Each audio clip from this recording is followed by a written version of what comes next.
Nesse vídeo eu vou te falar sobre esse sentimento que muitas pessoas carregam, que é o sentimento de inferioridade. Eu já carreguei também em alguns episódios da minha vida e às vezes me percebo inclinado a me deixar conduzir por esse sentimento de inferioridade. Esse sentimento me impede e te impede de viver muitas coisas boas nessa vida. Nesse vídeo a gente vai trabalhar, conversar sobre isso. Poxa, quantas pessoas poderiam estar experimentando coisas magníficas, né? Talvez um relacionamento, talvez um emprego, talvez uma promoção, mas se sentem inferiores aos outros. Da onde vem esse sentimento de inferioridade? Esse sentimento, ele existe, né?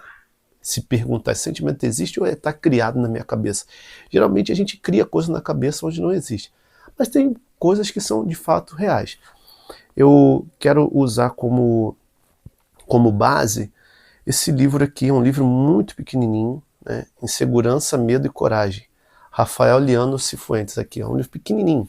Eu estou com o dedo aqui assim porque eu marquei algumas coisas aqui que eu vou compartilhar com você, que ele diz assim, ó, ele vai parafraseando algumas pessoas, alguns autores, e no início aqui ele diz assim, ó, ser homem significa estar atormentado por sentimentos de inferioridade e tender ao mesmo tempo a uma mais alta situação de superioridade.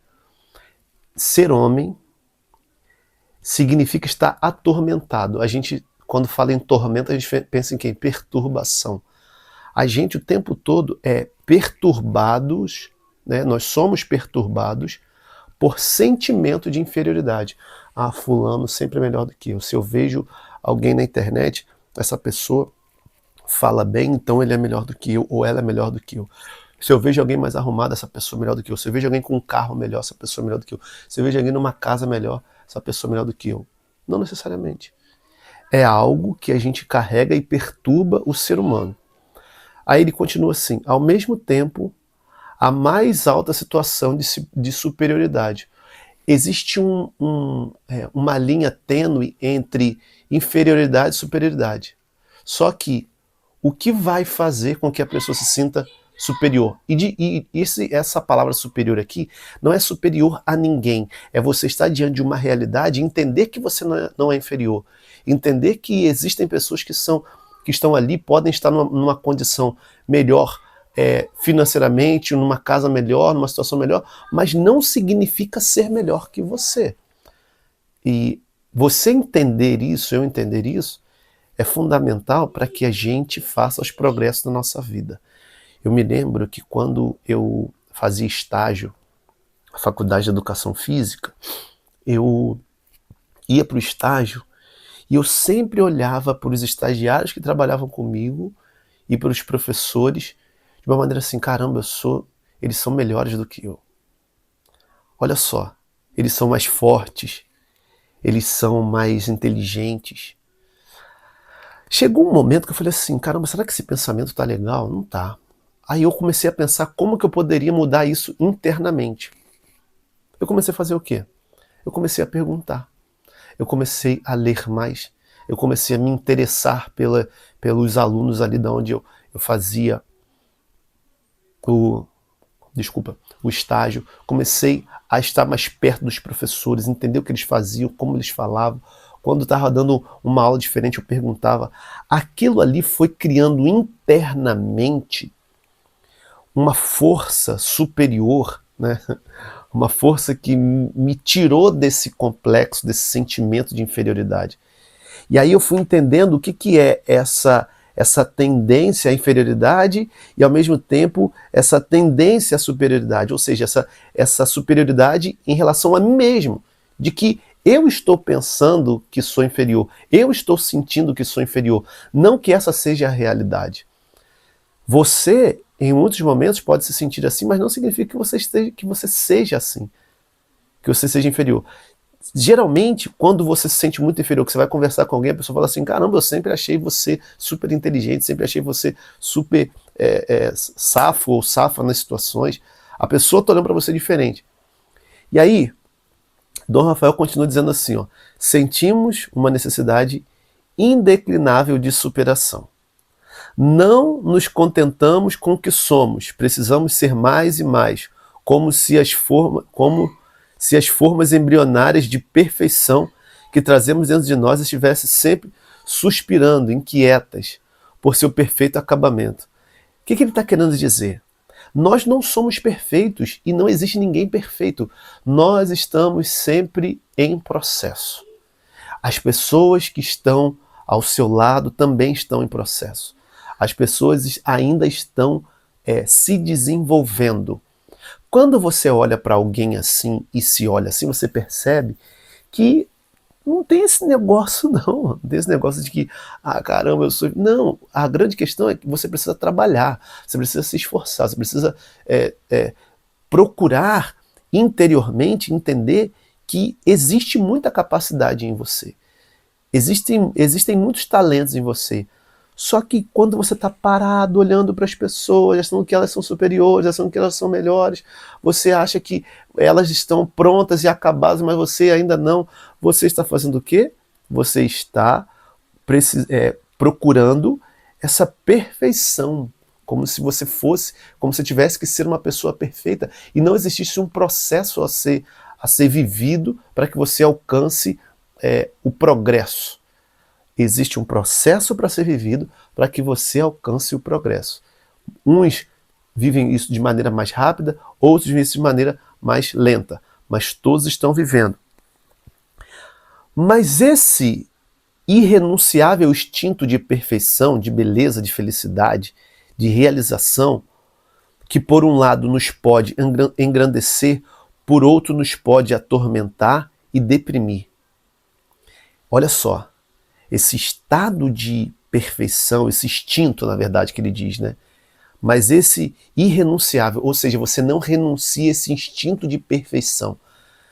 Esse instinto de perfeição, de beleza e felicidade, como se você achasse que todo mundo é mais bonito, como se você achasse que todo mundo é mais feliz, mais realizado. Nossa, você olha para aquela pessoa e fala assim, nossa, aquela pessoa é realizada, nossa, aquela pessoa tá... Não tá, às vezes não tá, às vezes você está mais feliz. Por isso que é preciso você olhar para você. Isso que por um lado nos pode engrandecer, por outro lado pode nos atormentar e deprimir. Isso pode te deprimir. Você achar que tem que ser perfeito, tem que ser belo, eu só vou fazer quando tudo estiver pronto, só vou começar um canal no YouTube quando tudo estiver pronto, só vou começar um negócio quando tudo estiver pronto, eu só vou... Não. Isso vai gerando em você esse sentimento de inferioridade, porque você sempre vai querer com que tudo esteja prontinho, perfeitinho. Você só pode sair com aquela roupa perfeita, você só pode fazer as coisas quando estiver perfeito. E não vive um processo de sair dessa condição.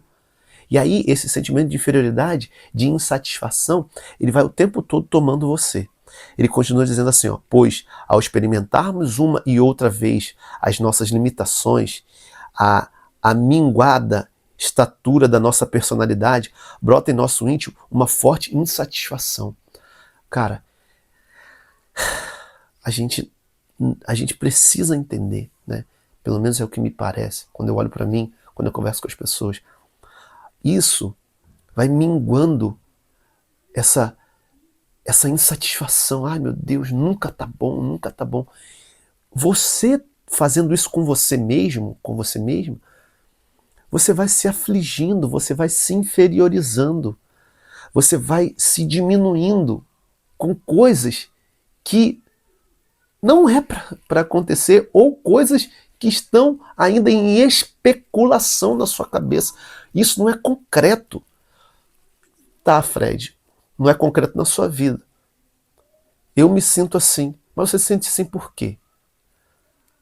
Eu me sinto assim porque eu recebi uma educação assim, eu fui tratado assim no relacionamento, eu fui tratado...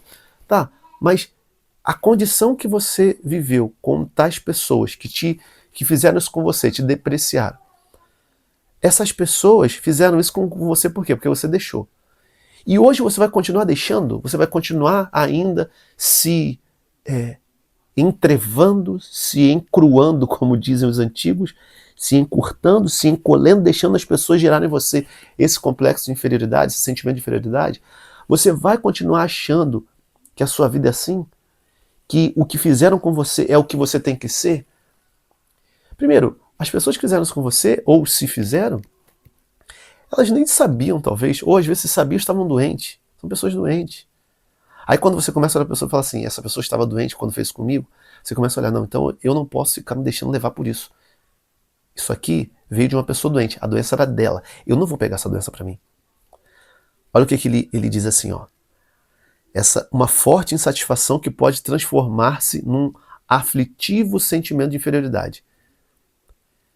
O grande conflito entre o muito que pretendemos ser e o pouco que somos manifesta-se em determinadas atitudes que parecem não ter nada a ver com o senso. Olha só, esse conflito, em muitos momentos, ele se manifesta de determinadas atitudes que parecem não ter nada a ver com o senso.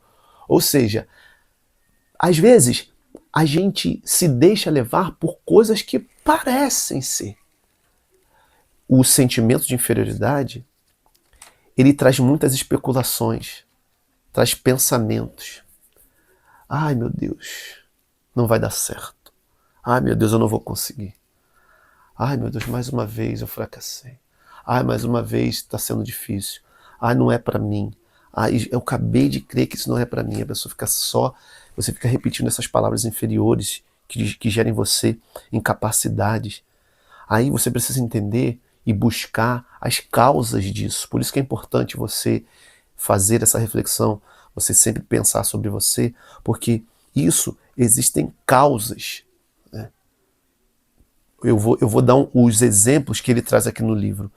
Ele traz assim, ó, as causas que motivam essas situações de inferioridade, essas situações interiores, são muitas, extremamente diversificadas. Aí ele fala assim, ó, só a título de exemplo apontaremos algumas. E aí você vai perceber se algumas dessas aqui você viveu. Porque se você viveu, é aí que você consegue encontrar o motivo do seu sentimento de inferioridade frente às realidades, frente às pessoas, frente às situações. Aí ele diz assim, ó, uma educação repressiva que leva a pensar que uma atitude inibida, uma educação repressiva que leva a pensar que uma atitude inibida, não falar, não olhar, não fazer, evita perigos físicos e morais. Olha só, às vezes você não fala, não faz, não olha, porque aquilo gera perigo moral. Isso parte de uma educação repressiva. Se você teve uma educação assim, não pode, menino, não pode, não olha, não fala, não faz isso. Não. Se você teve uma educação assim, você consegue entender a motivação, ou seja, o movimento que acontece dentro de você quando você está diante de uma realidade. Você baixa os olhos, você não fala, fica a pessoa quieta. Ou então você não faz, você não tem iniciativa, porque você vai receber uma advertência, você está correndo um perigo físico ou moral, porque os seus pais te tratavam com essa repressão, e você acha que todas as pessoas vão te tratar com essa repressão. Eu não posso num ambiente falar, porque alguém vai me alcançar. Não vai alcançar. Você faz memória do que você recebeu lá na sua educação. Por isso você transfere para as realidades. Então, entendendo a causa, você pode começar a raciocinar como você pode sair. Eu posso dar um exemplo? Você começar a falar nos lugares.